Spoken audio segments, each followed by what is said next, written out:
Mission impossible dead reckoning part 1 one of the highest rated English movie. Cinema ಶುರುವಾಗುತ್ತೆ ಸಾಗರದ ಅಡಿಯಲ್ಲಿ. ರಷ್ಯಾದವರು ಸೆವಾಸ್ಟೋಪೋಲ್ ಅನ್ನುವ stealth submarine ಅನ್ನ ಟೆಸ್ಟ್ ಮಾಡ್ತಿದ್ದಾರೆ. ಈ ಸಬ್ಮರೀನ್ ಯಾವ ಸೋನಾರ್ ರಾಡಾರ್ ಕಣ್ಣಿಗೂ ಕಾಣ್ತಿರೋದಿಲ್ಲ. ಪ್ರಪಂಚದ ಎಲ್ಲಾ ನೌಕಾಪಡೆಗಳ ರಾಡಾರ್ ಗಳು ಈ ಸ್ಟೆಲ್ತ್ ಸಬ್ಮರೀನ್ ಅನ್ನ ಕಂಡು ಹಿಡಿದಿಲ್ಲ. ಅಷ್ಟೊಂದು ಒಳ್ಳೆ ಟೆಕ್ನಾಲಜಿ. ಇನ್ನು ಈ ಸಬ್ಮರೀನ್ ನ ಹೃದಯ ಭಾಗದಲ್ಲಿ ಒಂದು ಸೂಪರ್ ಕಂಪ್ಯೂಟರ್ ಇದೆ. ಅದು ಎಲ್ಲಾ ಕ್ಯಾಲ್ಕುಲೇಷನ್ ಗಳನ್ನ ಮಾಡ್ತಿದೆ. ಸಬ್ಮರೀನ್ ಎಲ್ಲಾ ಸೀಕ್ರೆಟ್ ಗಳು ಅದರಲ್ಲಿವೆ. ಇದಕ್ಕೆ ಬೀಗ ಹಾಕಿದ್ದಾರೆ. ಕೀನ 2 ಪಾರ್ಟ್ ಗಳಾಗಿ ವಿಂಗಡಿಸಿದ್ದಾರೆ. ಸಬ್ಮರೀನ್ ನ ಕ್ಯಾಪ್ಟನ್ ಹತ್ರ ಒಂದು ಪಾರ್ಟ್ ಇದೆ, ವೈಸ್ ಕ್ಯಾಪ್ಟನ್ ಹತ್ರ ಮತ್ತೊಂದು ಪಾರ್ಟ್ ಇದೆ. ಇಂತಿಪ್ಪ ಸಬ್ಮರೀನ್ ನ ರಾಡಾರ್ ನಲ್ಲಿ ಇದ್ದಕ್ಕಿದ್ದಂತೆ US ವರ್ಜಿನಿಯಾ ಕ್ಲಾಸ್ ನ ಸಬ್ಮರೀನ್ ಡಿಟೆಕ್ಟ್ ಆಗ್ಬಿಡುತ್ತೆ. ಇದ್ದಕ್ಕಿದ್ದಂತೆ ಎಲ್ಲಿಂದ ಬಂತು ಒಂದು ಸಬ್ಮರೀನ್ ಅವ್ರಿಗೆ ಆಶ್ಚರ್ಯ. ಈಗ ತಾನೇ 15,000 ಫೀಟ್ ಇತ್ತು, ಈಗ ನೋಡ್ತಿದ್ದಂಗೆ 10,000 ಫೀಟ್ ಆಗ್ಬಿಟ್ಟಿದೆ. ಕ್ಯಾಪ್ಟನ್ ಅನ್ಕೊಳ್ತಾರೆ ಇಷ್ಟು ಫಾಸ್ಟ್ ಆಗಿ ಯಾವ ಸಬ್ಮರೀನ್ ಮೂವ್ ಆಗೋದಿಲ್ಲ ಅಂತ. ಬಟ್ ಸಡನ್ಲಿ ಆ ಸಬ್ಮರೀನ್ ಇಂದ ಒಂದು ಟಾರ್ಪಿಡೋ ಅಂದ್ರೆ under water missile Russian submarine ಕಡೆಗೆ ಬರ್ತಾ ಇದೆ. ರಷ್ಯನ್ ಏನ್ ಮಾಡ್ತಾರೆ, ನಮ್ಮ ಮೇಲೆ ಮಿಸೈಲ್ ಬಿಟ್ಬಿಟ್ರ ಅಂತ ಇವ್ರು ಕೂಡ ಒಂದು ಟಾರ್ಪಿಡೋನ ಬಿಟ್ಬಿಡ್ತಾರೆ ವರ್ಜಿನಿಯಾ ಕ್ಲಾಸ್ ಸಬ್ಮರೀನ್ ಗೆ. ಇನ್ನೇನು ಅಮೆರಿಕದ ಟಾರ್ಪಿಡೋ ಬಂದ್ ರಷ್ಯನ್ ಸಬ್ಮರೀನ್ ಗೆ ಹೊಡೆಯುತ್ತೆ ಅನ್ಕೊಂಡಿರ್ತಾರೆ. ಆಗ ಇದ್ದಕ್ಕಿದ್ದಂತೆ ರಾಡಾರ್ ನಿಂದ ಟಾರ್ಪಿಡೋದ ಮಾರ್ಕರ್ಸ್ ಮಾಯ ಆಗ್ಬಿಡುತ್ತೆ. ಅದರ ಜೊತೆಗೆ ವರ್ಜಿನಿಯಾ ಕ್ಲಾಸ್ ಸಬ್ಮರೀನ್ ನ ಮಾರ್ಕಿಂಗ್ ಕೂಡ ಮಾಯ ಆಗ್ಬಿಡುತ್ತೆ. ಕ್ಯಾಪ್ಟನ್ ಅನ್ಕೊಳ್ತಾರೆ ನಮ್ ಸಿಸ್ಟಮ್ ಅಲ್ಲಿ ಏನೋ ಬಗ್ ಇದೆ, ಈ ಕಾರಣದಿಂದ ಹಿಂಗೆಲ್ಲ ಆಗಿದೆ, ಆದಷ್ಟು ಬೇಗ ಟಾರ್ಪಿಡೋನ ಡಿಸ್ಟ್ರಾಯ್ ಮಾಡು, ಸೆಲ್ಫ್ ಡಿಸ್ಟ್ರಕ್ಟ್ ಆಗುವಂತೆ ಮಾಡು ಅಂತ. ಸರಿ ಅಂತ ಟಾರ್ಪಿಡೋನ ಸೆಲ್ಫ್ ಡಿಸ್ಟ್ರಕ್ಟ್ ಮಾಡ್ಲಿಕ್ಕೆ ಹೋಗ್ತಾರೆ ರಷ್ಯನರು. ಅದು ಸೆಲ್ಫ್ ಡಿಸ್ಟ್ರಕ್ಟ್ ಆಗ್ತಿಲ್ಲ, ರಿವರ್ಸ್ ಇವರ ಸಬ್ಮರೀನ್ ಕಡೆಗೆ ಬರ್ತಾ ಇದೆ. ಏನಾಗ್ತಿದೆ ಅಂತ ನೋಡೋ ಅಷ್ಟರಲ್ಲಿ ಟಾರ್ಪಿಡೋ ಬಂದ್ ಇವ್ರ ಸಬ್ಮರೀನ್ ಗೆ ಹೊಡೆದೇ ಬಿಡುತ್ತೆ. ಅದ್ರೊಳಗಡೆ ಇರೋರೆಲ್ಲ ಸತ್ತೋಗ್ಬಿಡ್ತಾರೆ. ಸಬ್ಮರೀನ್ ನೀರಿನಲ್ಲಿ ಮುಳುಗೋಗ್ಬಿಡುತ್ತೆ. ಇದಾಗಿ ಸ್ವಲ್ಪ ದಿನಗಳ ನಂತರ IMF ಅಂದ್ರೆ ಇಂಪಾಸಿಬಲ್ ಮಿಷನ್ ಫೋರ್ಸ್ ನ ಈತನ್ ಹಂಟ್ ಗೆ ಒಂದು ಮೆಸೇಜ್ ಬರುತ್ತೆ. ನಮ್ಮ ಗವರ್ಮೆಂಟ್ ಒಂದು ಕೀನ ಹುಡುಕ್ತಿದೆ. ಇದು 2 ಭಾಗಗಳಾಗಿ ಡಿವೈಡ್ ಆಗಿದೆ. ಈ ಕೀನಲ್ಲಿ ಒಂದು ಭಾಗ ನಿನ್ನ ಫ್ರೆಂಡ್ ಇಲ್ಸಾ ಹತ್ರ ಇದೆ. ಆಕೆ ಯಾರನ್ನೋ ಹೊಡೆದು ಆ ಕೀನ ಕಿತ್ಕೊಂಡಿದ್ದಾಳೆ. ಸೊ ಗವರ್ಮೆಂಟ್ ಅವರು ಇಲ್ಸಾನ ಹಿಡ್ಕೊಟ್ರೆ $50 ಮಿಲಿಯನ್ ಕೊಡ್ತೀವಿ ಅಂತ ಪ್ರೈಸ್ ಅನೌನ್ಸ್ ಮಾಡಿದ್ದಾರೆ. ಈ ಕಾರಣದಿಂದ ಇಲ್ಸಾನ ಹಿಡಿಯೋಕೋಸ್ಕರ ಎಷ್ಟೊಂದು ಜನ ಬೌಂಟಿ ಹಂಟರ್ಸ್ ಹೋಗ್ತಿದ್ದಾರೆ. ಸೊ ನಿನ್ಗೆ ಒಂದು ಚಾನ್ಸ್ ಕೊಡ್ತೀವಿ, ನಿನ್ನ ಫ್ರೆಂಡ್ ಇಲ್ಸಾನ ನೀನ್ ಬೇಕಾದ್ರೆ ಸೇವ್ ಮಾಡು, ಆದ್ರೆ ಅವಳ ಹತ್ರ ಇರೋ ಕೀನ ನಮಗ್ ತಂದು ಕೊಡು ಅಂತ. ಈಗ ಇಲ್ಸಾ ಅರೇಬಿಯನ್ ಕಂಟ್ರೀಸ್ ನಲ್ಲಿ ಇದ್ದಾಳೆ. ಅವಳ ಮೇಲೆ ಎಷ್ಟೊಂದ್ ಜನ ಅಟ್ಯಾಕ್ ಮಾಡ್ತಾವ್ರೆ. ಸೊ ಈತನ ಅಲ್ಲಿಗೆ ಹೋಗಿ ಇಲ್ಸಾ ಜೊತೆ ಸೇರ್ಕೊಂಡು ಅಟ್ಯಾಕರ್ಸ್ ನೆಲ್ಲ ಹೊಡೆದು ಇಲ್ಸಾನ ಸೇವ್ ಮಾಡೋಕೆ ಅಂತ ಹೋಗ್ತಾರೆ. ಅಷ್ಟರಲ್ಲಿ ಬೌಂಟಿ ಹಂಟರ್ಸ್ ಇಲ್ಸಾ ಮೇಲೆ ಅಟ್ಯಾಕ್ ಮಾಡಿ ಅವರನ್ನ ಸಾಯಿಸ್ಬಿಡ್ತಾರೆ. ಈ ಕಡೆ ವಾಷಿಂಗ್ಟನ್ ನಲ್ಲಿ ಅಮೆರಿಕದ ಇಂಟೆಲಿಜೆನ್ಸ್ ಏಜೆನ್ಸಿನವರೆಲ್ಲ ಒಂದು ಸಭೆ ಸೇರಿದ್ದಾರೆ. ಇವರೆಲ್ಲ ಸೇರ್ಕೊಂಡು NTT ಅನ್ನುವ ಒಂದು ಆರ್ಟಿಫಿಷಿಯಲ್ ಇಂಟೆಲಿಜೆನ್ಸ್ ಬಾರ್ಡ್ ನ ಬಗ್ಗೆ ಡಿಸ್ಕಸ್ ಮಾಡ್ತಾವ್ರೆ. ಈ NTT ಸ್ವಲ್ಪ ಸೋಷಿಯಲ್ ಮೀಡಿಯಾದಲ್ಲಿ ಕೈಯಾಡಿಸ್ತಿತ್ತು. ಗವರ್ಮೆಂಟ್ ಅವರೇನು ತಲೆ ಕೆಡಿಸ್ಕೊಂಡ್ಲಿಲ್ಲ. ಆದ್ರೆ ದಿನ ಕಳೆದಂತೆ ಎಲ್ಲಾ ಗವರ್ಮೆಂಟ್ ಗಳ ಮಿಲಿಟರಿ, ಸ್ಪೇಸ್, ಡಿಫೆನ್ಸ್ ಈ ಎಲ್ಲಾ ಡಿಪಾರ್ಟ್ಮೆಂಟ್ ಗಳನ್ನ ಹ್ಯಾಕ್ ಮಾಡ್ಲಿಕ್ಕೆ ಶುರುವಾಯ್ತು. ಈಸಿಯಾಗಿ ಎಂಟ್ರಿ ತಗೊಳ್ತಿತ್ತು, ಈಸಿಯಾಗಿ ಎಸ್ಕೇಪ್ ಕೂಡ ಆಗ್ತಿತ್ತು. ಯಾವ ಇನ್ಫಾರ್ಮೇಶನ್ ಬೇಕೋ ಅದನ್ನ ಈಸಿಯಾಗಿ ಸುಲಭವಾಗಿ ತಗೊಳ್ತಿತ್ತು. ಅಂಡ್ ಯಾವ ಇನ್ಫಾರ್ಮೇಶನ್ ಕೂಡ ಮಾಡಿಫೈ ಮಾಡುವ ಶಕ್ತಿ ಇದಕ್ಕಿತ್ತು. ಒಂದ್ಸಲ ಇದು ಇನ್ಫೆಕ್ಟ್ ಮಾಡಿದ್ರೆ ಯಾವ ಇನ್ಫಾರ್ಮೇಶನ್ ನಂಬಲಿಕ್ಕೆ ಸಾಧ್ಯ ಆಗೋದಿಲ್ಲ. ಆ ಲೆವೆಲ್ಗೆ ಇದು ಬೆಳೆದು ಬಿಟ್ಟಿದೆ. ಇಷ್ಟೊಂದು ಕಂಟ್ರೋಲ್ ಇದ್ರೆ ಯಾರನ್ನ ಬೇಕಾದ್ರೂ ಯಾಮಾರಿಸಬಹುದು, ಯಾರ ಇನ್ಫಾರ್ಮೇಶನ್ ಬೇಕಾದ್ರೂ ಚೇಂಜ್ ಮಾಡಬಹುದು, ಏನ್ ಬೇಕಾದ್ರೂ ಮಾಡಬಹುದು ಅಂತ ಗವರ್ಮೆಂಟ್ ಏಜೆನ್ಸಿಗಳಿಗೆ ಭಯ ಇದೆ. ಈಗ ಇವರ ಮೀಟಿಂಗ್ ಗೆ ಮತ್ತೊಬ್ಬ ವ್ಯಕ್ತಿ ಬರ್ತಾರೆ. ಇವರು ಕೂಡ ಇಂಟೆಲಿಜೆನ್ಸ್ ಕಮ್ಯುನಿಟಿಯ ಒಬ್ಬ ಮೆಂಬರ್. ಸೊ ಇವರನ್ನ ಕೂಡ ಒಳಗೆ ಬಿಡ್ತಾರೆ ಸೆಕ್ಯೂರಿಟಿಗಳು. ಸೊ ಇದನ್ನ ಹೇಗಾದ್ರೂ ಮಾಡಿ ಮುಗಿಸ್ಬೇಕು ಅಂತ ಅಮೆರಿಕದವರು ಸ್ಕೆಚ್ ಹಾಕಿದ್ದಾರೆ. ಆದ್ರೆ ಅಮೆರಿಕದ CIA ನ ಚೀಫ್ ಕಿಟ್ರಿಡ್ಜ್ ಅನ್ನುವ ವ್ಯಕ್ತಿ ಹೇಳ್ತಾರೆ ಇದನ್ನ ನಾವು ಸಾಯಿಸ್ ಹಾಕೋದು ಬೇಡ, ಇದನ್ನ ಕಂಟ್ರೋಲ್ ಮಾಡೋಣ. ಈ ಮುಖಾಂತರ ನಮ್ಗೆ ಅನ್ಲಿಮಿಟೆಡ್ ಪವರ್ ಸಿಗತ್ತೆ ಅಂತ. ಇದನ್ನ ಹೇಗೆ ಕಂಟ್ರೋಲ್ ಮಾಡೋದು? ಬೇಸಿಕಲಿ CIA ಗೆ ಇನ್ಫಾರ್ಮೇಶನ್ ಇದೆ, ರಷ್ಯಾದವರು ಒಂದು ಕೀನ ಹುಡುಕ್ತಿದ್ದಾರೆ. ಈ ಕೀಗೆ 2 ಪಾರ್ಟ್ ಇದೆ. ರಷ್ಯನರ ನಂಬಿಕೆ ಏನು ಅಂದ್ರೆ ಈ ಕೀನಿಂದ ನಾವು NTT ನ ಕಂಟ್ರೋಲ್ ಮಾಡಬಹುದು ಅಂತ. ಅದಕ್ಕೋಸ್ಕರ CIA ನವರು ಕೂಡ ಆ ಕೀನ ಹುಡುಕ್ಲಿಕ್ಕೆ ಶುರು ಮಾಡ್ತಾರೆ. ಸೊ ಮಿಷನ್ ಇಂಪಾಸಿಬಲ್ ನ ಈತನ್ ಹಂಟ್ ಗೆ ಈ ಕೆಲಸವನ್ನ ವಹಿಸಿದ್ದಾರೆ. ಇದನ್ನೆಲ್ಲ CIA ದವರು NSA ಗೆ ಎಕ್ಸ್ಪ್ಲೈನ್ ಮಾಡ್ತಾವ್ರೆ. ಅಷ್ಟರಲ್ಲಿ ಇದೇ ಮೀಟಿಂಗ್ ಗೆ ಲೇಟ್ ಆಗಿ ಬಂದಿದ್ರಲ್ಲ ಒಬ್ಬ ವ್ಯಕ್ತಿ, ಅವರು ಮೀಟಿಂಗ್ ನಲ್ಲಿ ಒಂದು ಗ್ರೀನ್ ಗ್ಯಾಸ್ ಅನ್ನ ಎಕ್ಸ್ಪ್ಲೋಡ್ ಮಾಡ್ಬಿಡ್ತಾರೆ. ಎಲ್ಲರೂ ಪ್ರಜ್ಞೆ ತಪ್ಪಿದ್ದು ಬಿಡ್ತಾರೆ. ಬಟ್ ಕಿಟ್ರಿಡ್ಜ್ ಮತ್ತೆ ಆ ವ್ಯಕ್ತಿ ಇಬ್ರು ಮಾತ್ರ ಮಾಸ್ಕ್ ಹಾಕೊಂಡಿದ್ದಾರೆ. ಅವರಿಬ್ರಿಗೆ ಮಾತ್ರ ಪ್ರಜ್ಞೆ ಇದೆ. ಈಗ ಲೇಟ್ ಆಗಿ ಬಂದ ವ್ಯಕ್ತಿ ಮಾಸ್ಕ್ ತೆಗಿತಾರೆ. ಮಾಸ್ಕ್ ನ ಜೊತೆಗೆ ಮುಖಕ್ಕೆ ಹಾಕೊಂಡಿರುವ ಮುಖವಾಡನ್ನು ತೆಗಿತಾರೆ. ಆಗ ನಮ್ಗೆ ಗೊತ್ತಾಗುತ್ತೆ ಈ ವ್ಯಕ್ತಿ ಬೇರೆ ಯಾರು ಅಲ್ಲ, ಈತನ್ ಹಂಟ್ ಅಂತ. ಈಗ ಕಿಟ್ರಿಡ್ಜ್ ಗೆ ಗೊತ್ತಾಗಿದೆ ಈತನ್ ಹಂಟ್ ಯಾಕೋ ಕೋಪ ಮಾಡ್ಕೊಂಡವನೆ, ಅದಕ್ಕೋಸ್ಕರ ಇಲ್ಲಿಗೆ ಬಂದವನೆ ಅಂತ. ನಂತರ ನಮ್ಗೆ ಗೊತ್ತಾಗುತ್ತೆ ಇಲ್ಸಾ ಮೇಲೆ ಪ್ರೈಸ್ ಮನಿಯನ್ನ ಇಟ್ಟಿದ್ದು ಇದೇ ಕಿಟ್ರಿಡ್ಜು. ಅಂಡ್ ಈತನ್ ಹಂಟ್ ಗೆ ಇಲ್ಸಾನ ಹುಡ್ಕೋಳ ಹತ್ರ ಕೀ ಕಿತ್ಕೊಂಬ ಅಂತ ಹೇಳಿದ್ದು ಇದೇ ಕಿಟ್ರಿಡ್ಜು. ಅವಳ ತಲೆ ಮೇಲೆ ಪ್ರೈಸ್ ಮನಿ ಯಾಕೆ ಇಟ್ಟಿದ್ದು ಅಂದ್ರೆ ಇಲ್ಸಾಗೆ ಅಪಾಯ ಇದೆ ಅಂತ ಗೊತ್ತಾಗೋವರೆಗೂ ಈತನ್ ಹಂಟ್ ಅವಳನ್ನ ಸೇವ್ ಮಾಡೋಕ್ ಹೋಗೋದಿಲ್ಲ, ನಮ್ಗೆ ಕೀ ಸಿಗೋದಿಲ್ಲ ಅಂತ. ಬಟ್ ನೀನ್ ಮಾಡಿದ ಕೆಲ್ಸಕ್ಕೆ ಅವಳು ಸತ್ತೋಗ್ಬಿಟ್ಲು ಅಂತ ಈತನ್ ಹಂಟ್ ಕೋಪ ಮಾಡ್ಕೊಂಡ್ ಬಂದಿರಬಹುದು ಅಂತ ಕಿಟ್ರಿಡ್ಜ್ ಅನ್ಕೊಂಡಿರ್ತಾರೆ. ಬಟ್ ಫ್ಯಾಕ್ಟ್ ಏನು ಅಂದ್ರೆ ಇಲ್ಸಾ ಅಲ್ಲಿ ಸತ್ತಿಲ್ಲ, ಈತನ್ ಹಂಟ್ ಇಲ್ಸಾನ ಸೇವ್ ಮಾಡಿದ್ದಾರೆ. ಬೈ ದ ವೇ ಈತನ್ ಹಂಟ್ ಇಲ್ಲಿಗೆ ಯಾಕೆ ಬಂದಿದ್ದು ಅಂದ್ರೆ ಆ ಕೀಯಿಂದ ಏನ್ ನಾವು ಓಪನ್ ಮಾಡ್ಬೋದು ಅಂತ ತಿಳ್ಕೊಳ್ಳೋಕೆ. ಈಗ ತಿಳ್ಕೊಂಡ್ರು NTT ಯನ್ನ ಕಂಟ್ರೋಲ್ ಮಾಡಬಹುದು ಈ ಕೀನ ಮುಖಾಂತರ ಅಂತ. ಅಂಡ್ ಈತನ್ ಹಂಟ್ಗೆ ಗೊತ್ತಾಯ್ತು ಈ ಎಂಟಿಟಿ ಈ CIA ನವರ ಕೈಗೆ ಹೋದ್ರೆ ಪ್ರಪಂಚ ಎಲ್ಲ ಹಾಳು ಮಾಡಿಕ್ ಬಿಡ್ತಾರೆ ಅಂತ. ಸೊ ಈತನ ಡಿಸೈಡ್ ಮಾಡ್ತಾರೆ ಇನ್ನೊಂದು ಪಾರ್ಟ್ ಕೀ ಇದೆಯಲ್ಲ ಅದನ್ನು ಹುಡುಕ್ಬಿಟ್ಟು ಎಂಟಿಟಿನ ಡೆಸ್ಟ್ರಾಯ್ ಮಾಡ್ತೀನಿ, ಅಲ್ಲಿವರೆಗೂ ನನಗೆ ಸಮಾಧಾನ ಆಗೋದಿಲ್ಲ ಅಂತ. ಕಿಟ್ ರೀಡ್ಸ್ ಅದೆಲ್ಲ ಮಾಡೋದಿರ್ಲಿ, ಇಲ್ಲಿಂದ ಹೆಂಗೆ ಎಸ್ಕೇಪ್ ಆಗ್ತಿ ಅದನ್ನ ನೋಡ್ಕೊ ಮೊದಲು ಅಂತ ಹೇಳ್ತಾರೆ. ಆಗ ಈತನ್ ಹಂಟ್ ಕಿಟ್ ರೀಡ್ಸ್ ಮುಖವಾಡ ಹಾಕೊಂಡು ಅಲ್ಲಿಂದ ಎಸ್ಕೇಪ್ ಆಗ್ಬಿಡ್ತಾರೆ. ಸೊ ಈತನ ಹುಡುಕೋಕೆ CIA ನವರು ಒಂದಷ್ಟು ಆಫೀಸರ್ ಗಳನ್ನ ಕಳಿಸ್ತಾರೆ. ಈಗ ಈತನ್ ತನ್ನ ಫ್ರೆಂಡ್ ಬೆನ್ಜಿ ಮತ್ತೆ ಲೂಥರ್ ನ ಜೊತೆಗೆ ಹಾಕೊಂಡವ್ರೆ ಇನ್ನೊಂದು ಪಾರ್ಟ್ ಕೀನ ಹುಡ್ಕೋಕೆ. ಜೊತೆಗೆ ಇವರಿಗೆ ಗೊತ್ತು ಕೀನ ಹುಡುಕ್ಬಿಟ್ರೆ ಸಾಕಾಗ್ಲಿಲ್ಲ, ಇನ್ನೊಂದು ಪಾರ್ಟ್ ನ ಕೀನ ಹುಡುಕಿ ಈ ಕೀ ಏನ ಓಪನ್ ಮಾಡುತ್ತೆ ಅಂತ ಮೊದಲು ತಿಳ್ಕೊಬೇಕು ಅಂತ. ಸೊ ಈತನ್ ಕೀನ ಒಳಗಡೆ ಒಂದಷ್ಟು ಟ್ರ್ಯಾಕರ್ ಗಳನ್ನ ಹಾಕ್ಬಿಟ್ಟು ಕೀನ ಮಾರಾಟಕ್ಕೆ ಇಡ್ತಾರೆ. ಇದನ್ನ ಯಾರಾದ್ರೂ ತಗೊಳಕ್ ಬಂದ್ರೆ ಇವ್ರಿಗೆ ಕನ್ಫರ್ಮ್ ಆಗುತ್ತೆ ಅವ್ರ ಹತ್ರ ಇನ್ನರ್ಧ ಕೀ ಇರಬಹುದು ಅಂತ. ಅಂಡ್ ಇವರ ಗೆಸ್ ಏನು ಅಂದ್ರೆ ಈ ಎರಡು ಕೀಗಳನ್ನ ಬಳಸ್ಕೊಂಡು ಏನು ಓಪನ್ ಮಾಡಬಹುದು ಅಂತಲೂ ಅವ್ರಿಗೆ ಇನ್ಫಾರ್ಮೇಶನ್ ಇರುತ್ತೆ ಅಂತ. ಸೊ ಆ ವ್ಯಕ್ತಿಯ ಮುಖಾಂತರ ಏನು ಓಪನ್ ಮಾಡುತ್ತೆ, ಎಲ್ಲಿ ಓಪನ್ ಮಾಡಬಹುದು ಅಂತ ತಿಳ್ಕೊಳ್ಬೇಕು ಅಂತ ಇವ್ರು ಸ್ಕೆಚ್ ಹಾಕ್ತಾರೆ. ಈಗ ವ್ಯಕ್ತಿ ಅಬುದಾಬಿ ಏರ್ಪೋರ್ಟ್ ನಲ್ಲಿ ಬರ್ತಾರೆ ಈ ಟ್ರಾನ್ಸಾಕ್ಷನ್ ಮುಗಿಸ್ಲಿಕ್ಕೆ. ಈಗ CIA ಆಫೀಸರ್ಸ್ ಗಳು ಕೂಡ ಅಲ್ಲಿ ಬಂದಿದ್ದಾರೆ. ಬಿಕಾಸ್ CIA ನವರಿಗೂ ಇನ್ಫಾರ್ಮೇಶನ್ ಇದೆ ಇಲ್ಲೇನೋ ಟ್ರಾನ್ಸಾಕ್ಷನ್ ನಡೆಯಲಿದೆ ಅಂತ. ಈಗ ಈತ ನಂಡ್ನ ಏರ್ಪೋರ್ಟ್ ನ ತುಂಬಾ ಹುಡುಕ್ತಾರೆ CIA ಆಫೀಸರ್ಸ್. ಆದ್ರೆ ಬೆಂಜಿ ಮತ್ತೆ ಲೂಥರ್ ಇಬ್ರು ಸೇರ್ಕೊಂಡು ಕಂಪ್ಯೂಟರ್ ನೇ ಕನ್ಫ್ಯೂಸ್ ಮಾಡ್ಬಿಡ್ತಾರೆ. ಎಲ್ಲರ ಮುಖನು ಈತನ್ ಹಂಟ್ ತರ ಕಾಣೋ ತರ ಮಾಡ್ಬಿಡ್ತಾರೆ. ಸೊ ಈತನ್ ಹಂಟ್ CIA ದವರಿಂದ ಎಸ್ಕೇಪ್ ಆಗ್ತಾರೆ. ಈಗ ಬೈಯರ್ ನ ಮೀಟ್ ಮಾಡ್ಬೇಕು ಇವ್ರು. ಅಷ್ಟರಲ್ಲಿ ಇನ್ನೊಂದು ಹುಡುಗಿ ಬಂದು ಆ ಬೈಯರ್ ಗೆ ಡ್ಯಾಶ್ ಹೊಡೆದ್ಬಿಟ್ಟು ಅವ್ನ ಜೇಬಲ್ಲಿ ಇರೋ ಕೀನ ಕದ್ಕೊಂಡು ಹೋಗ್ಬಿಡ್ತಾಳೆ. ಇವಳು ಯಾರಪ್ಪ ಹೊಸ ಕ್ಯಾರೆಕ್ಟರ್ ಅನ್ಕೊಂಡು ಈತನ ಹುಡುಗಿನ ಫಾಲೋ ಮಾಡೋಕ್ ಶುರು ಮಾಡ್ತಾರೆ. ಅವಳ ಪ್ರೊಫೈಲ್ ಅನ್ನ ಡೇಟಾ ಬೇಸ್ ನಲ್ಲಿ ಅನಲೈಸ್ ಮಾಡಿದಾಗ ಅವಳು ಮಹಾಕಳ್ಳಿ ಅಂತ ಇವ್ರಿಗೆ ಗೊತ್ತಾಗತ್ತೆ. ಈತನ್ ಹಂಟ್ ಅವಳನ್ನ ಹುಡುಕಿ ಅವಳ ಜೇಬಿಂದ ಕೀ ಕದ್ಕೊಂತಾರೆ. ಕದ್ದಾದ್ಮೇಲೆ ಆ ಕೀನ ಅವಳಿಗೂ ತೋರಿಸ್ತಾರೆ. ಹಂಟ್ದು ಪ್ಲಾನ್ ಏನು ಅಂದ್ರೆ ಈ ಹುಡುಗಿ ಕೀನ ಕದ್ದವಳೆ ಅಂದ್ರೆ ಈ ಹುಡುಗಿನ ಕದ್ದಿಯೋ ಕಳ್ಸಿರೋರ್ಗೆ ಇನ್ಫಾರ್ಮೇಶನ್ ಗೊತ್ತಿರಬಹುದು ಈ ಕೀ ಏನ ಓಪನ್ ಮಾಡುತ್ತೆ ಅಂತ. ಸೊ ಇವಳ ಮುಖಾಂತರ ಅವರನ್ನ ಭೇಟಿಯಾಗಿ ಇನ್ಫಾರ್ಮೇಶನ್ ತಿಳ್ಕೊಳ್ಳೋಣ ಅಂತ. ಬಟ್ ಈ ಹುಡುಗಿ ಕದ್ದಿರುವ ಕೀ ಒರಿಜಿನಲ್ ಕೀ ಅಲ್ಲ, ಡೂಪ್ಲಿಕೇಟ್ ಅಂತ ಗೊತ್ತಾಗುತ್ತೆ ಕಂಪ್ಯೂಟರ್ ಸ್ಕ್ಯಾನ್ ನ ಮುಖಾಂತರ. ಅಂಡ್ ಇದೇ ಏರ್ಪೋರ್ಟ್ ಗೆ ಎಂಟಿಟಿ ಕಡೆಯ ಒಬ್ಬ ವ್ಯಕ್ತಿ ಬಂದ್ಬಿಟ್ಟು ಒಂದು ಬಾಂಬ್ ಇಟ್ಬಿಟ್ಟವನೆ. ಈ ಬಾಂಬು ಬೆಂಜಿ ಮತ್ತೆ ಲೂಥರ್ ಗೆ ಗೊತ್ತಾಗತ್ತೆ. ಸೊ ಆ ಬಾಂಬ್ ನ ಡಿಸೇಬಲ್ ಮಾಡೋಣ ಅಂತ ಇವರು ಹೋಗ್ತಾರೆ. ಅಂಡ್ ಈ ವಿಚಾರ ಈತನ್ ಹಂಟ್ಗೂ ಗೊತ್ತಾಗತ್ತೆ. ಅವ್ರು ಗಾಬರಿ ಆಗ್ತಾರೆ. ಬಾಂಬ್ ಸಿಕ್ಕಿದೆ ಅಂತ ಮೊದ್ಲೇ ಹೇಳ್ಬೇಕಲ್ವೇಂದ್ರಯ್ಯ, ಬಾಂಬ್ ಸಿಡಿದ್ರೆ ಏರ್ಪೋರ್ಟ್ ಎಲ್ಲ ಸುಟ್ಟೋಗಲ್ವೇಂದ್ರಯ್ಯ, ಅಲ್ಲಿರೋ ಜನ ಎಲ್ಲ ಸತ್ತೋಗಲ್ವೇಂದ್ರಯ್ಯ ಅಂತ ಮಾತಾಡ್ತಿರ್ತಾರೆ. ಅಷ್ಟರಲ್ಲಿ ಕಳ್ಳಿ ಏನ್ ಮಾಡ್ತಾಳೆ, ಬೈ ದ ವೇ ಕಳ್ಳಿ ಹೆಸರು ಗ್ರೇಸ್ ಅಂತ. ಈ ಗ್ರೇಸ್ ಏನ್ ಮಾಡ್ತಾಳೆ,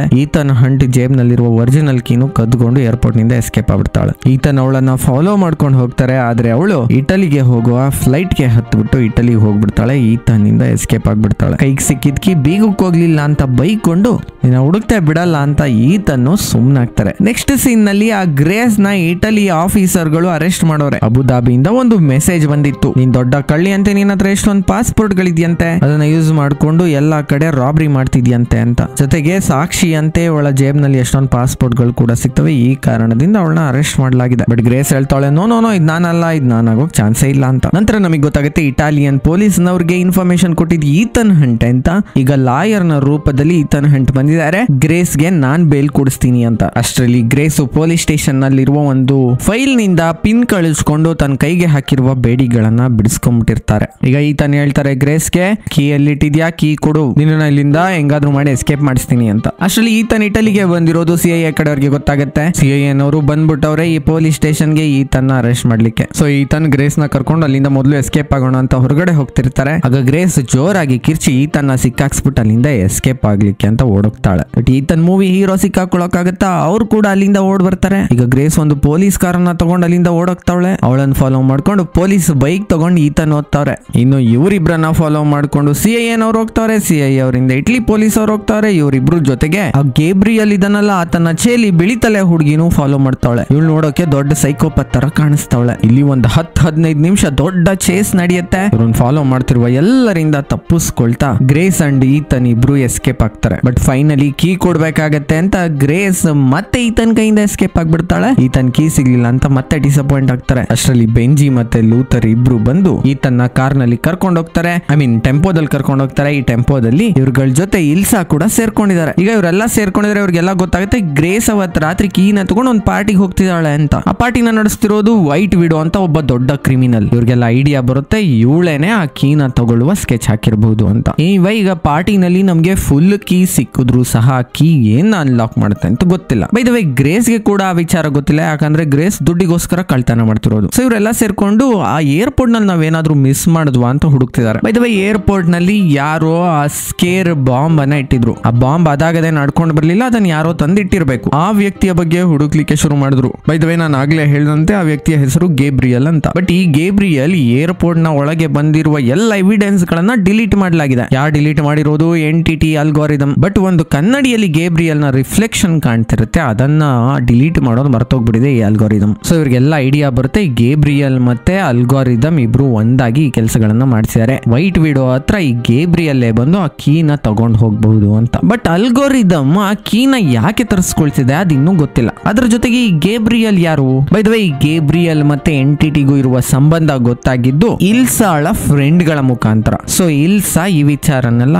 ಹೇಳ್ತಾಳೆ. ಅಂಡ್ ಈ ಗೇಬ್ರಿಯಲ್ ಯಾರು ಅಂದ್ರೆ ಒಂದಾನೊಂದು ಕಾಲದಲ್ಲಿ ಈತನ್ ಹಂಟ್ಗೆ ಎಲ್ಲಾ ಕಲೆಗಳನ್ನ ಹೇಳಿಕೊಟ್ಟ ಗುರು. ಸೊ ಆತ ಕೂಡ ಭಯಾನಕ ವ್ಯಕ್ತಿ, ತುಂಬಾ ನಟೋರಿಯಸ್. ಈತನ್ ಹಂಟ್ ಒಳ್ಳೆಯವರಾಗೋಕೆ ಮುಂಚೆ ದೊಡ್ಡ ಕೆಟ್ಟ ವ್ಯಕ್ತಿ ಆಗಿದ್ರು. ಆ ಕೆಟ್ಟ ವ್ಯಕ್ತಿಯನ್ನಾಗಿ ಮಾಡಿದ್ದು ಅದೇ ಗೇಬ್ರಿಯಲ್. ಸರಿ, ಅವತ್ ರಾತ್ರಿ ಮೀಟಿಂಗಿಗೆ ಎಲ್ಲರೂ ಹೋಗೋದು ಅಂತ ಡಿಸೈಡ್ ಆಗ್ತಾರೆ. ಅಲ್ಲಿ ವೈಟ್ ವಿಡೋ ಇದ್ದಾಳೆ. ವೈಟ್ ವಿಡೋನ ಮೀಟ್ ಆಗ್ಲಿಕ್ಕೆ ಗೇಬ್ರಿಯಲ್ ಬಂದಿದ್ದಾನೆ. ವೈಟ್ ವಿಡೋಗೆ ಕೀ ಕೊಡ್ಲಿಕ್ಕೆ ಗ್ರೇಸ್ ಕೂಡ ಬಂದಿದ್ದಾಳೆ. ಅವ್ರ ಹತ್ರ ಇರೋ ಕೀನ ಹೇಗಾದ್ರೂ ಮಾಡಿ ಎತ್ತಾಕೊಂಡು ಬರಬೇಕು ಅಂತ ಈತನ್ ಹಂಟ್ ಗ್ಯಾಂಗ್ ಕೂಡ ಅಲ್ಲಿ ಹೋಗಿದೆ. ಅಂಡ್ ಈತನ್ ಹಂಟ್ ಅಲ್ಲಿ ಹೋಗ್ತಾರೆ ಅಂತ CIA ಕೂಡ ಇನ್ಫಾರ್ಮೇಶನ್ ಇದೆ. ಆ ಕಾರಣದಿಂದ CIA ಪೊಲೀಸ್ನವರು ಬಂದವರಲ್ಲಿಗೆ. ಈ ಮೀಟಿಂಗ್ ನಲ್ಲಿ ವೈಟ್ ವಿಡೋ ಮತ್ತೆ ಗೇಬ್ರಿಯಲ್ ಮೊದಲೇ ಡೀಲ್ ಮಾಡ್ಕೊಂಡವ್ರೆ ಕೀನ ಎಕ್ಸ್ಚೇಂಜ್ ಮಾಡ್ಕೊಳ್ಳಿಕ್ಕೆ. ಬಟ್ ಗೇಬ್ರಿಯಲ್ಗೆ ಅಂಡ್ ಎಂಟಿಟಿಗೆ ಯಾಕೆ ಕೀ ಬೇಕು ಅಂದ್ರೆ, ಈ ಕೀ ಬೇರೆಯವರಿಗೆ ಸಿಕ್ಕಿದ್ರೆ ಅವರು ಎಂಟಿಟಿಯನ್ನ ಕ್ಲೋಸ್ ಮಾಡ್ಬಿಡ್ಬೋದು, ನಾಶ ಮಾಡ್ಬಿಡ್ಬೋದು. ಸೊ ಅದಕ್ಕೆ ಮುಂಚೆನೆ ಗೇಬ್ರಿಯಲ್ಗೆ ಯಾಕೆ ಕೀ ಸಿಕ್ಕಿದ್ರೆ ಎಂಟಿಟಿ ಬದುಕಿ ಉಳಿಯತ್ತೆ, ಎಂಟಿಟಿನ ತಗೊಂಡು ಇಡೀ ವರ್ಲ್ಡ್ ಅನ್ನ ಕಂಟ್ರೋಲ್ ಮಾಡಬಹುದು ಅನ್ನುವ ನಟೋರಿಯಸ್ ಪ್ಲಾನ್. ಬಟ್ ಗೇಬ್ರಿಯಲ್ಗೆ ಸುಮ್ನೆ ಕೀನ ತಗೊಂಡು ಹೋಗೋದು ಇಷ್ಟ ಇಲ್ಲ. ಈತನ್ ಹಂಟ್ ನ ಆತ್ಮೀಯ ವ್ಯಕ್ತಿಗಳಲ್ಲಿ ಯಾರನ್ನಾದ್ರೂ ಒಬ್ಬರನ್ನ ಸಾಯಿಸಿ ಕೀ ತಗೊಂಡು ಹೋಗಬೇಕು ಅಂತ ಸ್ಕೆಚ್ ಹಾಕಿದ್ದಾನೆ. ಈಗ ಗ್ರೇಸ್ ವೈಟ್ ವಿಡೋಗೆ ಕೀನ ಕೊಡೋಕೆ ಹಿಂಜರಿತಾಳೆ. ಸೊ ವೈಟ್ ವಿಡೋನ ಬಾಡಿ ಗಾರ್ಡ್ ನ ಜೇಬ್ನ ಒಳಗಡೆ ಕೀ ಹಾಕ್ಬಿಟ್ಟವನೆ. ಸೊ ಬಾಡಿ ಗಾರ್ಡ್ ಗಳೆಲ್ಲ ಗ್ರೇಸ್ ಹತ್ರ ಹುಡುಕ್ತಾರೆ, ಕೀ ಎಲ್ಲೂ ಸಿಗೋದೇ ಇಲ್ಲ. ಗೇಬ್ರಿಯಲ್ ಹೇಳ್ತಾನೆ, ವೈಟ್ ವಿಡೋ ನಾಳೆ ಬೆಳಗ್ಗೆ ನನಗೆ ಕೀನ ತಂದು ಕೊಡು, ತರೋಕೆ ಮುಂಚೆ ಈತನ ಫ್ರೆಂಡ್ ಗಳಲ್ಲಿ ಯಾರನ್ನಾದ್ರೂ ಒಬ್ಬರನ್ನ ಸಾಯಿಸ್ಬಿಟ್ಟು ತಂದು ಕೊಡು ಅಂತ. ಅಷ್ಟೇ ಬಿಟ್ಟು ಅಲ್ಲಿಂದ ಜಾಗ ಖಾಲಿ ಮಾಡ್ತಾನೆ. ಈತನ ನನ್ನ ಫ್ರೆಂಡ್ ಗಳನ್ನ ಸಾಯಿಸೋಕ್ ಬರ್ತೀರಂದ್ರು ಅಂತ ಅಲ್ಲಿರುವ ರೌಡಿಗಳಿಗೆಲ್ಲ ಹೊಡೆಯೋಕ್ ಶುರು ಮಾಡ್ತಾರೆ. ಈ ಹೊಡೆದಾಟದಲ್ಲಿ ಆ ಕೀನ ಮತ್ತೆ ಬಾಡಿ ಗಾರ್ಡ್ ನ ಜೇಬ್ನಿಂದ ಎತ್ಕೊಂಡ್ಬಿಟ್ಟು ಗ್ರೇಸ್ ಅಲ್ಲಿಂದ ಓಡ್ಲಿಕ್ಕೆ ಶುರು ಮಾಡ್ತಾಳೆ. ಈತನ್ ಟ್ರೈ ಮಾಡ್ತಾರೆ, ನೀನ್ ಎಷ್ಟು ಅಂತ ಓಡ್ತೀಯ, ನೀನ್ ಎಲ್ಲೋ ಓಡೋದ್ರು ಆ ಗೇಬ್ರಿಯಲ್ ನಿನ್ನ ಬಿಡೋದಿಲ್ಲ, ನಾನ್ ನಿನ್ಗೆ ಹೆಲ್ಪ್ ಮಾಡ್ತೀನಿ, ಆ ಕೀನ ನನಗೆ ಕೊಡು ಅಂತ. ಬಟ್ ಗ್ರೇಸ್ ಕೇಳೋದಿಲ್ಲ, ಕೀ ಎತ್ಕೊಂಡು ಓಡ್ತಾವಳೆ. ಅವಳನ್ನ ನಟಿಸ್ಕೊಂಡು ಈತನ್ ಹಂಟ್ ಹೋಗ್ತಾವ್ರೆ. ಬಟ್ ಈತನ್ ಹಂಟ್ ಹಿಂದೆ ರೌಡಿಗಳು ಕೂಡ ಬಿದ್ದವ್ರೆ. ಅವರನ್ನೆಲ್ಲ ಹೊಡೆದು ಹೋಗೋ ಅಷ್ಟರಲ್ಲಿ ಗ್ರೇಸ್ ತಪ್ಪಿಸ್ಕೊಂಡ್ಬಿಟ್ಟು ದೂರ ಓಡೋಗ್ಬಿಟ್ಟವಳೆ. ಬಟ್ ಗೇಬ್ರಿಯಲ್ ಕೈಲಿ ಸಿಕ್ಕಾಕೊಂಡ್ಬಿಡ್ತಾಳೆ. ಈಗ ಗ್ರೇಸ್ ಗೇಬ್ರಿಯಲ್ಗೆ ಹೊಡಿಯೋಕ್ ಹೋಗೋಳೆ. ಬಟ್ ಗೇಬ್ರಿಯಲ್ ಸಿಕ್ಕಾಪಟ್ಟೆ ಸ್ಟ್ರಾಂಗು. ಗ್ರೇಸ್ಗೆ ಹೊಡೆದು ಇನ್ನೇನ್ ಕೀನ ಕಿತ್ಕೊಳ್ಬೇಕು. ಅಷ್ಟರಲ್ಲಿ ಇಲ್ಸಾ ಅಲ್ಲಿಗೆ ಬರ್ತಾಳೆ ಗ್ರೇಸ್ ನ ಸೇವ್ ಮಾಡ್ಲಿಕ್ಕೆ. ಅಂಡ್ ಇಲ್ಸಾ ಅಂಡ್ ಗೇಬ್ರಿಯಲ್ ಇಬ್ರು ಫೈಟ್ ಆಡ್ಲಿಕ್ಕೆ ಶುರು ಮಾಡ್ತಾರೆ. ಅಂಡ್ ಗೇಬ್ರಿಯಲ್ಗೆ ಖುಷಿ ಆಗಿದೆ, ಇಲ್ಸಾನ ಸಾಯಿಸಿದ್ರೆ ಸಿಕ್ಕಾಪಟ್ಟೆ ನೋವಾಗುತ್ತೆ ಈತನ್ ಹಂಟ್ಗೆ. ಈ ಕಾರಣದಿಂದ ಇಲ್ಸಾನ ಸಾಯಿಸ್ಬೇಕು ಅಂತ ಇಬ್ರು ಫೈಟ್ ಆಡ್ಸಿದ್ದಾರೆ. ಈ ಕಡೆ ಈತನ್ ಹಂಟ್ ಎಲ್ಲ ರೌಡಿಗಳಿಗೆ ಹೊಡೆದು ಗೇಬ್ರಿಯಲ್ ನ ಹತ್ರಕ್ಕೆ ಬರ್ಲಿಕ್ಕೆ ಟ್ರೈ ಮಾಡ್ಸಿದ್ದಾರೆ. ಆದ್ರೆ ಅಷ್ಟರಲ್ಲಿ ಗೇಬ್ರಿಯಲ್ ನ ಚೇಲಿ ಬಿಳಿತಲೆ ಹುಡುಗಿ ಈತನ್ ಹಂಟ್ಗೆ ಅಡ್ಡ ಬಂದ್ಬಿಡ್ತಾಳೆ. ಅವಳು ಕತ್ತಿ ತಗೊಂಡು ಅಟ್ಯಾಕ್ ಮಾಡ್ತಾವಳೆ ಈತನ್ ಹಂಟ್ ಮೇಲೆ. ಅಲ್ಲೂ ಒಂದು ಘನಘೋರ ಫೈಟ್ ನಡೆಯುತ್ತೆ. ಕಡೆಗೆ ಈತನ್ ಹಂಟ್ ಬಿಳಿತಲೆ ಹುಡುಗಿ ಚೆನ್ನಾಗಿ ಹೊಡಿತಾರೆ. ಇವ್ರ ಕೈಯಲ್ಲಿ ಕತ್ತಿ ಇದೆ, ಆದ್ರೆ ಅವಳಿಗೆ ಚುಚ್ಚದಲೆ ಸಾಯಿಸ್ತಲೆ ಅವಳನ್ನ ಹಾಗೆ ಬಿಡ್ತಾರೆ. ಅಲ್ಲಿಂದ ಗೇಬ್ರಿಯಲ್ ಮತ್ತೆ ಲೀಸಾ ಇಬ್ರು ಫೈಟ್ ಆಡ್ತಿರುವ ಜಾಗಕ್ಕೆ ಹೋಗ್ಲಿಕ್ಕೆ ಶುರು ಮಾಡ್ತಾನೆ. ಆದ್ರೆ ಅಷ್ಟರಲ್ಲಿ ಗೇಬ್ರಿಯಲ್ ಮತ್ತೆ ಲೀಸಾ ಅವರ ಫೈಟ್ ದೊಡ್ಡದಾಗ್ಬಿಟ್ಟಿದೆ. ಗೇಬ್ರಿಯಲ್ ಲೀಸಾಗೆ ಚುಚ್ಬಿಟ್ಟವನೆ. ಲೀಸಾ ಸತ್ತೇ ಹೋಗ್ಬಿಟ್ಟವ್ರೆ ಈತನ್ ಬರೋ ಅಷ್ಟರಲ್ಲಿ. ಸತ್ತಿರುವ ಲೀಸಾನ ನೋಡಿ ಈತನ್ಗೆ ಅತೀವ ದುಃಖ ಆಗುತ್ತೆ. ಅಂಡ್ ಗ್ರೇಸ್ ಕೂಡ ಬೇಜಾರ್ ಪಟ್ಕೊಡ್ತಾಳೆ, ಛೇ ಲೀಸಾ ಸತ್ತೋಗ್ಬಿಟ್ಲು ಅಂತ. ಬೈ ದ ವೇ, ಕೀ ಈಗ್ಲೂ ಗ್ರೇಸ್ ನ ಹತ್ರನೇ ಇದೆ. ಸರಿ, ಈಗ ಲೀಸಾ ಸತ್ತು ನಿನ್ನ ಬದುಕಿಸಿದ್ಲು ಕಣಮಿ ಗ್ರೇಸು. ಈಗ ನೀನ್ ಅವಳ ಋಣವನ್ನ ತೀರಿಸಬೇಕು ಅಂದ್ರೆ ಆ ಕೀಯಿಂದ ಏನ ಅನ್ಲಾಕ್ ಮಾಡ್ಬೇಕು ಅಂತ ತಿಳ್ಕೊಳ್ಬೇಕು. ಸೊ ಇವರೆಲ್ಲ ಸೇರ್ಕೊಂಡು ಒಂದು ಪ್ಲಾನ್ ಹಾಕ್ತಾರೆ. ಆ ವೈಟ್ ವಿಡೋ ನಾಳೆ ಓರಿಯಂಟ್ ಎಕ್ಸ್ಪ್ರೆಸ್ ಟ್ರೈನ್ ನಲ್ಲಿ ಕೀನ ಕೊಡ್ಲಿಕ್ಕೆ ಅಂತ ಹೋಗ್ತಿದ್ದಾಳೆ. ಬಟ್ ಅವಳ ಹತ್ರ ಕಂಪ್ಲೀಟ್ ಕೀ ಇಲ್ಲ. ಅರ್ಧ ಕೀ ಮಾತ್ರ ಅವಳ ಹತ್ರ ಇದೆ, ಇನ್ನ ಅರ್ಧ ಕೀ ಎಲ್ಲಿ ಹತ್ರ ಇದೆ? ಗ್ರೇಸ್ ಹತ್ರ ಇದೆ. ಸೊ ಗ್ರೇಸ್ ಆ ವೈಟ್ ವಿಡೋನ ಮುಖವಾಡ ಹಾಕೊಂಡು ಕೀನ ತಗೊಂಡು ಟ್ರೈನ್ ನ ಒಳಗಡೆ ಹೋಗೋದು. ಬೈಯರ್ ಯಾರು ಅಂತ ತಿಳ್ಕೊಳ್ಳೋದು, ಜೊತೆಗೆ ಇದು ಏನನ್ನ ಅನ್ಲಾಕ್ ಮಾಡುತ್ತೆ ಅಂತಲೂ ತಿಳ್ಕೊಳ್ಳೋದು. ಅವಳು ಒಬ್ಳೆ ಹೋಗ್ತಿರೋದಿಲ್ಲ, ಅವಳ ಜೊತೆಗೆ ಈತನ್ ಹಂಟ್ ಕೂಡ ವೇಷ ಹಾಕೊಂಡು ಹೋಗ್ತಾರೆ. ಕೀ ಸಿಕ್ಕಿದ ನಂತರ ಈತನ್ ಹಂಟ್ ಅಲ್ಲಿಂದ ಎಸ್ಕೇಪ್ ಆಗ್ತಾರೆ. ಅಂಡ್ ಗ್ರೇಸ್ CIA ಹತ್ರ ಹೋಗ್ಬಿಟ್ಟು ಸರೆಂಡರ್ ಆಗ್ತಾರೆ. ಈತನ್ ಹಂಟ್ ನನ್ನನ್ನು ಕಳಿಸಿದ್ದು ಅಂತ ಹೇಳ್ತಾರೆ. ಈ ಮೂಲಕ CIA ನವರು ಗ್ರೇಸ್ಗೆ ರಕ್ಷಣೆಯನ್ನ ಕೊಡ್ತಾರೆ. ಇದು ಪ್ಲಾನ್ ನ ಪ್ರಕಾರ ಮುಖವಾಡ ಮಾಡುವಾಗ ಎಂಟಿಟಿ ಏನ್ ಮಾಡುತ್ತೆ, ಆ ಮುಖವಾಡ ಮಾಡುವ ಮಿಷಿನ್ ಅನ್ನೇ ಹಾಳು ಮಾಡ್ಬಿಡತ್ತೆ. ಸೊ ವೈಟ್ ವಿಡೋದು ಮುಖವಾಡ ಮಾತ್ರ ಕ್ರಿಯೇಟ್ ಆಗುತ್ತೆ, ಈತನ್ ಹಂಟ್ ನ ಮುಖವಾಡ ಕ್ರಿಯೇಟ್ ಆಗೋದಿಲ್ಲ. ಸೊ ಈತನ್ ಹಂಟ್ ಆ ಗಾಡಿ ಸ್ಲೋ ಆದಾಗ ನಾನು ಜಂಪ್ ಮಾಡ್ಕೊಂಡು ಟ್ರೈನ್ ಒಳಗಡೆ ಹತ್ಕೊಂತೀನಿ, ನೀನ್ ವೈಟ್ ವಿಡೋ ವೇಷ ಹಾಕೊಂಡು ಅಲ್ಲಿ ಹೋಗಮ್ಮಿ ಅಂತ ಕಳಿಸ್ತಾರೆ. ಸರಿ, ಈಗ ಟ್ರೈನ್ ಸೀನ್ ಶುರುವಾಗತ್ತೆ. ಗೇಬ್ರಿಯಲ್ ಟ್ರೈನ್ ಅಲ್ಲಿ ಇದ್ದಾನೆ, ವೈಟ್ ವಿಡೋ ಟ್ರೈನ್ ಅಲ್ಲಿ ಇದ್ದಾನೆ, ಬೈಯರ್ಸ್ ಗಳು ಟ್ರೈನ್ ನಲ್ಲಿ ಇದ್ದಾರೆ. ಬಟ್ ಈ ಗೇಬ್ರಿಯಲ್ ಟ್ರೈನ್ ಗೆ ಒಂದ್ ಗತಿ ಕಾಣಿಸ್ಬೇಕು ಅಂತ ಸ್ಕೆಚ್ ಹಾಕೋನೆ. ಟ್ರೈನ್ ನ ಡ್ರೈವರ್ ಗಳನ್ನ ಸಾಯಿಸ್ಬಿಟ್ಟು ಟ್ರೈನ್ ಕಂಟ್ರೋಲ್ ಅನ್ನೇ ಮುರಿದಾಕ್ಬಿಟ್ಟವನೆ. ಸೊ ಟ್ರೈನ್ ಸ್ಲೋ ಆಗುವ ಮಾತೇ ಇಲ್ಲ. ಈ ಮೂಲಕ ಈತನ್ ಹಂಟ್ ಟ್ರೈನ್ ನ ಒಳಗಡೆ ಜಂಪ್ ಆಗುವ ಮಾತು ಕೂಡ ಹೋಯ್ತು. ಸೊ ಈತನ್ ಹಂಟ್ ಬೇರೆ ಯಾವ್ದಾದ್ರು ಮಾರ್ಗದ ಮುಖಾಂತರ ಟ್ರೈನ್ ಒಳಗೆ ಜಂಪ್ ಆಗಬೇಕು ಅಂತ ಡಿಸೈಡ್ ಮಾಡಿದ್ರು. ಅಷ್ಟರಲ್ಲಿ ವೈಟ್ ವಿಡೋ ವೇಷ ಹಾಕೊಂಡಿರುವ ಗ್ರೇಸು ವೈಟ್ ವಿಡೋ ರೂಮ್ ಗೆ ಹೋಗಿ ವೈಟ್ ವಿಡೋಗೆ ಹೊಡೆದು ಅವಳ ಹತ್ರ ಇರುವ ಕೀನ ಕಿತ್ಕೊಂಡು ಬಂದವ್ರೆ. ಇವಳ ಹತ್ರ ಇರುವ ಕೀನ ಸೇರಿಸಿ ಆ ಬೈಯರ್ ಹತ್ರ ಹೋಗವ್ರೆ. ಅಲ್ಲಿ ನೋಡಿದ್ರೆ ಆಶ್ಚರ್ಯ ಏನು ಅಂದ್ರೆ ಆ ಬೈಯರ್ ಬೇರೆ ಯಾರು ಅಲ್ಲ, ಆ CIA ನ ಕಿಟ್ರಿಡ್ಜ್. ಇಬ್ರು ಡೀಲ್ ಮಾಡ್ಕೊಳ್ತಾರೆ. $100 million ಕೊಡ್ತೀನಿ, ಕೀನ ಕೊಡು ಅಂತ ಕಿಟ್ರಿಡ್ಜ್ ಹೇಳ್ತಾರೆ. ಸರಿ ಅಂತ ಹೇಳಿ ಕೀನ ಕೊಡ್ಲಿಕ್ಕೆ ರೆಡಿ ಆಗ್ತಾಳೆ white widow, duplicate white widow. By the way key ಕೊಡೋಕೆ ಮುಂಚೆ ದುಡ್ಡನ್ನ ಟ್ರಾನ್ಸ್ಫರ್ ಮಾಡ್ಕೊಳ್ಳಿಕ್ಕೆ ನೋಡ್ಸಿದ್ದಾರೆ. ದುಡ್ಡು ಟ್ರಾನ್ಸ್ಫರ್ ಆಗ್ಲಿಕ್ಕೆ ಟೈಮ್ ತಗೊಂಡಿದೆ. ಅಷ್ಟರಲ್ಲಿ ಆ ಟ್ರೈನ್ ನಲ್ಲಿ ಮತ್ತೊಬ್ಬ 3ನೇ ಪಾರ್ಟಿ ಬಂದಿದ್ದಾನೆ. ಆತ ಗೇಬ್ರಿಯಲ್ಗೆ ಮೆಸೇಜ್ ಕೊಟ್ಟಿದ್ದಾನೆ, ಈ ಟ್ರೈನ್ ನಲ್ಲಿ ಕೀಗಳ ಎಕ್ಸ್ಚೇಂಜ್ ನಡೀತಿದೆ ಅಂತ. ಗೇಬ್ರಿಯಲ್ ಆ ಪಾರ್ಟಿಯನ್ನ ಮೀಟ್ ಆಗ್ಲಿಕ್ಕೆ ಬರ್ತಾರೆ. ಗೇಬ್ರಿಯಲ್ ಕೇಳ್ತಾನೆ, ಕೀ ಎಕ್ಸ್ಚೇಂಜ್ ಆಗ್ತಿದೆ ಅಂತ ನಿನ್ಗೆ ಹೆಂಗ್ ಗೊತ್ತಾಯ್ತು ಅಂತ. ಅಯ್ಯೋ ಆ ಸವಾಸ ಬಿಟ್ಟಾಕುವ, ಕೀ ಏನ್ ಅನ್ಲಾಕ್ ಮಾಡುತ್ತೆ ಅಂತ ನನಗೆ ಚೆನ್ನಾಗಿ ಗೊತ್ತಿದೆ, ಆ ಜಾಗ ಯಾವ್ದು ಅಂತಲೂ ನನಗೆ ಚೆನ್ನಾಗಿ ಗೊತ್ತಿದೆ. ಅಂಡ್ ನೀನು ಅಂದ್ರೆ ಗೇಬ್ರಿಯಲ್ ಸಿಕ್ಕಾಪಟ್ಟೆ ಸ್ಟ್ರಾಂಗ್ ಅಂತಲೂ ಗೊತ್ತಿದೆ. ಸೊ ನಾನು ನೀನು ಇಬ್ರು ಸೇರ್ಕೊಂಡು ಆ ಕೀನ ಕಂಟ್ರೋಲ್ ಮಾಡೋಣ, ಆ ಕೀನ ಮುಖಾಂತರ ಎಂಟಿಟಿಯನ್ನ ಕಂಟ್ರೋಲ್ ಮಾಡೋಣ ಅಂತ. ಅದರ ಜೊತೆಗೆ ಹೇಳ್ತಾನೆ, ಈ ಎಂಟಿಟಿಯ ಲೊಕೇಶನ್ ಎಂಟಿಟಿಯನ್ನ ಸ್ಯಾಟಲೈಟ್ ಮುಖಾಂತರ ಯಾವುದೇ ಕಂಪ್ಯೂಟರ್ ಸಿಸ್ಟಮ್ಗೆ ಕಳಿಸುವಂತಹ ಟೆಕ್ನಾಲಜಿಯನ್ನ ಕಂಡು ಹಿಡಿದಿದ್ರು. ಸೊ ಆ ಸೆವಾಸ್ಟೋಪೋಲ್ ಸಬ್ಮರೀನ್ ಇತ್ತಲ್ಲ, ಅದ್ರೊಳಗಡೆ ಕೂಡ ಸ್ಯಾಟಲೈಟ್ ಮುಖಾಂತರ ಕಳಿಸಿದ್ರು. ಈ ಮೂಲಕ ಸೆವಾಸ್ಟೋಪೋಲ್ ನ ಸೀಕ್ರೆಟ್ ಅನ್ನ ಕಂಡು ಹಿಡ್ಕೊಬೇಕು ಅಂತ. ಬಟ್ ಸೀಕ್ರೆಟ್ ತಿಳಿಸೋದ್ರ ಜೊತೆಗೆ AI ಬಾಟು ತಾನೇ ಹೆಚ್ಚು ತಲೆ ಓಡಿಸ್ಬಿಟ್ಟು ಆ ಸಬ್ಮರೀನ್ ಡೆಸ್ಟ್ರಾಯ್ ಮಾಡ್ಬಿಡ್ತು. ಮೊದಲ ಬಾರಿಗೆ ಆ ಸಬ್ಮರೀನ್ ಗೆ ಸೋರ್ಸ್ ಕೋಡ್ ಅನ್ನ ಹಾಕಿರೋದ್ರಿಂದ ಅಲ್ಲಿಂದಲೇ ಎಂಟಿಟಿ ತನ್ನ ಆಪರೇಷನ್ ನ ಶುರು ಹಚ್ಕೊಂತು. ಈ ಕೀ ಆ ಸಬ್ಮರೀನ್ ನ ಕಂಪ್ಯೂಟರ್ ಸಿಸ್ಟಮ್ ನ ಓಪನ್ ಮಾಡುತ್ತೆ. ಆ ಮುಖಾಂತರ ಆ ಸೋರ್ಸ್ ಕೋಡ್ ಅನ್ನ ಆಕ್ಸೆಸ್ ಸಿಗತ್ತೆ. ಸೋರ್ಸ್ ಕೋಡ್ ಡಿಲೀಟ್ ಮಾಡೋಕೆ, ಮಾಡಿಫೈ ಮಾಡೋಕೆ ಈ ಕೀ ಬೇಕೇ ಬೇಕು. ಸೊ ಅದರ ಲೊಕೇಶನ್ ನನಗೆ ಮಾತ್ರ ಗೊತ್ತು, ಈ ಕಾರಣದಿಂದ ನಾನು ನೀನು ಕೈ ಜೋಡಿಸೋಣ ಅಂತ ಗೇಬ್ರಿಯಲ್ ಹೇಳ್ತಾನೆ. ಆಗ ಗೇಬ್ರಿಯಲ್ ಆ ಥರ್ಡ್ ಪಾರ್ಟಿಗೆ ಚುಚ್ಚು ಬಿಡ್ತಾನೆ, ಲೊಕೇಶನ್ ಯಾರಿಗೂ ಗೊತ್ತಾಗೋದು ಬೇಡ, ಯಾಕಂದ್ರೆ ಎಂಟಿಟಿ ಸಾಯಬಾರದು. ನಿನ್ ಮೂಲಕ ಬೇರೆ ಯಾರಿಗಾದ್ರೂ ಗೊತ್ತಾದ್ರೆ ಅವ್ರ ಕಂಟ್ರೋಲ್ ತಗೊಂಡು ಅದನ್ನ ಸಾಯಿಸುವ ಸಂಭವ ಇದೆ. ಸೊ ನೀನೇ ಸತ್ತೋಗ್ಬಿಡು ಅಂತ. ಅಷ್ಟರಲ್ಲಿ ಟ್ರಾನ್ಸ್ಫರ್ ಕಂಪ್ಲೀಟ್ ಆಗುತ್ತೆ. ಬಟ್ ದುಡ್ಡನ್ನ ಅಕ್ಸೆಪ್ಟ್ ಮಾಡ್ಕೊಳ್ಳೋದು ಬಿಟ್ಟು ಈ ಡೂಪ್ಲಿಕೇಟ್ ವೈಟ್ ವಿಡೋ ಏನ್ ಮಾಡ್ತಾಳೆ, ಅಲ್ಲಿಂದ ಎದ್ದೋಗ್ಬಿಡ್ತಾಳೆ. ಎದ್ದೋಗಕ್ ಮುಂಚೆ ಕೀನು ಕೂಡ ಕದ್ಕೊಂಡು ಹೋಗ್ಬಿಡ್ತಾಳೆ. ಅಷ್ಟರಲ್ಲಿ ರಿಯಲ್ ವೈಟ್ ವಿಡೋ ಎದ್ಬಿಟ್ಟು ಅಲ್ಲಿಗೆ ಬರ್ತಾಳೆ. ಯಾರೋ ಮುಖವಾಡ ಹಾಕೊಂಡು ಬಂದವ್ರೆ, ನನಗ್ ಮೋಸ ಮಾಡೋರೆ, ಕೀ ಎಲ್ಲ ಐತ್ ನೋಡ್ಕೊಳ್ರಪ್ಪ ಅಂತ ಹೇಳ್ತಾಳೆ. ಬಟ್ ಕೀ ಕಾಣ್ತಿಲ್ಲ. ಸೊ ಡೂಪ್ಲಿಕೇಟ್ ವೈಟ್ ವಿಡೋ ಹತ್ರ ಕೀ ಇರಬೇಕು ಅಂತ ಡೂಪ್ಲಿಕೇಟ್ ವೈಟ್ ವಿಡೋನ ಅಟ್ಟಿಸ್ಕೊಂಡು ಹೋಗ್ತಾರೆ ಎಲ್ರು. ಅಷ್ಟೇ ಡೂಪ್ಲಿಕೇಟ್ ವೈಟ್ ವಿಡೋ ಮುಖವಾಡ ಕಳ್ಸಾಕ್ಬಿಟ್ಟವಳೆ. ಈಗ ಗ್ರೇಸ್ ಆಗಿ ಎಲ್ಲಾ ಕಡೆ ಓಡಾಡ್ತಾವಳೆ. ಆಗ ರಿಯಲ್ ವೈಟ್ ವಿಡೋ ಕಡೆ ಅವರು ಅವಳನ್ನ ಅಟ್ಟಿಸ್ಕೊಂಡು ಬಂದು ಅವಳ ಹತ್ರ ಇರೋ ಕೀನ ಕಿತ್ಕೊಂತಾರೆ. ಬಟ್ ಇಷ್ಟರಲ್ಲಿ ಈತನ್ ಅಂಟ್ ಟ್ರೈನ್ ನ ಒಳಗಡೆ ಬರ್ಬೇಕಾಯ್ತು, ಗ್ರೇಸ್ ನ ರೆಸ್ಕ್ಯೂ ಮಾಡ್ಕೊಂಡು ಹೋಗ್ಬೇಕಾಯ್ತು. ಬಟ್ ಟ್ರೈನ್ ಸ್ಲೋ ಆಗ್ದಲೇ ಇರೋ ಕಾರಣದಿಂದ ಈತನ್ ಮೆಂಟ್ ಟ್ರೈನ್ ನ ಒಳಗಡೆ ಹತ್ಕೊಂಡಿಲ್ಲ. ಸೊ ಒಂದು ಗಾಡಿ ತಗೊಂಡು ಬೆಟ್ಟ ಹತ್ಸಿ ಅಲ್ಲಿಂದ ಪ್ಯಾರಾಶೂಟ್ ಕಟ್ಕೊಂಡು ಹಾರ್ಕೊಂಡು ಟ್ರೈನ್ ನ ಒಳಗೆ ಬರ್ತಾರೆ. ಬಂದು ಕೀ ಕಿತ್ಕೊಂಡಿರೋರ ಹತ್ರ ಹೊಡೆದಾಡ್ತಾ ಕೀ ಕೆಳಗ್ ಬಿದ್ದೋಗ್ಬಿಡತ್ತೆ. ಇವರು ಹೊಡೆದಾಟದಲ್ಲಿ ಮಗ್ನರಾಗಿದ್ದಾರೆ. ಅಷ್ಟರಲ್ಲಿ ಗೇಬ್ರಿಯಲ್ ಬಂದು ಆ ಕೀನ ಎತ್ಕೊಂಡು ಹೋಗ್ಬಿಡ್ತಾನೆ. ಬೈ ದ ವೇ CIA ದವರು ಕೂಡ ಇದೇ ಟ್ರೈನ್ ನಲ್ಲಿದ್ದಾರೆ ಈತನ ಹಣ್ಣ ಹಿಡ್ಕೊಳ್ಳೋಕೆ. ಈಗ ಗೇಬ್ರಿಯಲ್ ಕೀನ ತಗೊಂಡು ಟ್ರೈನ್ ನ ಮೇಲೆ ಹತ್ಕೂತವನೆ. ಅವನನ್ನ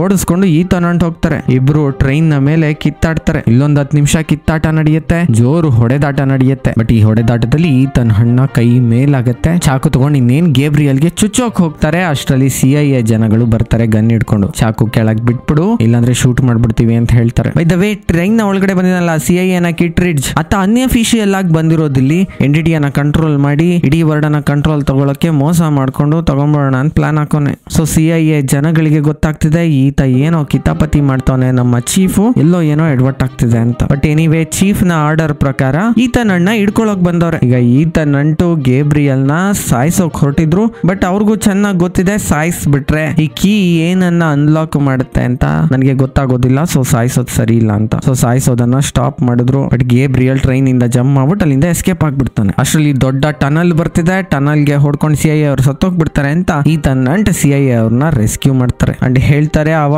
ಗೇಬ್ರಿಯಲ್ ಹಾಳ್ ಬಿದ್ದೋಗ್ಲಿ, ಈಗ ಈ ಟ್ರೈನ್ ನ ನಿಲ್ಸೋದ್ ನೋಡಿ, ಇಲ್ಲಾಂದ್ರೆ ಟ್ರೈನ್ ನಲ್ಲಿ ಇರೋರೆಲ್ಲ ಸತ್ತೋಗ್ಬಿಡ್ತಾರೆ, ಯಾಕಂದ್ರೆ ಟ್ರೈನ್ ನ ಸ್ಲೋ ಮಾಡೋಕ್ಕಾಗಲ್ಲ, ಕಂಟ್ರೋಲ್ ಮಾಡೋಕ್ಕಾಗಲ್ಲ ಅಂತ. ಸೊ CIA ಅವರೆಲ್ಲ ಹೋಗಿ ಟ್ರೈನ್ ನಲ್ಲಿರುವ ಜನಗಳನ್ನ ಟ್ರೈನ್ ನ ಹಿಂಬದಿಗೆ ಸಾಗಿಸ್ತಾರೆ. ಅಂಡ್ ಈತನ್ ಹಂಟ್ ಮತ್ತೆ ಗ್ರೇಸ್ ಇಬ್ರು ಹೋಗಿ ಟ್ರೈನ್ ನ ನಿಲ್ಸೋಕೆ ಟ್ರೈ ಮಾಡ್ತಾರೆ. ಆಗ ಗ್ರೇಸ್ ಹೇಳ್ತಾಳೆ, I am very sorry, key ಮತ್ತೆ ನನ್ನ ಕೈಯಲ್ಲಿಂದ ತಪ್ಪಿಸ್ಕೊಂಡ್ಬಿಡ್ತು, ನನ್ನಿಂದಲೇ ಗೇಬ್ರಿಯಲ್ ಕೈಗೆ ಕೀ ಸಿಕ್ತು ಅಂತ. ಈತನ್ ಹಂಟ್ ಹೇಳ್ತಾರೆ, ಡೋಂಟ್ ವರಿ, ಗೇಬ್ರಿಯಲ್ ಇಂದ ನಾನು ಕೀ ಕಿತ್ಕೊಂಡ್ ಬಂದಿದ್ದೀನಿ ಅಂತ.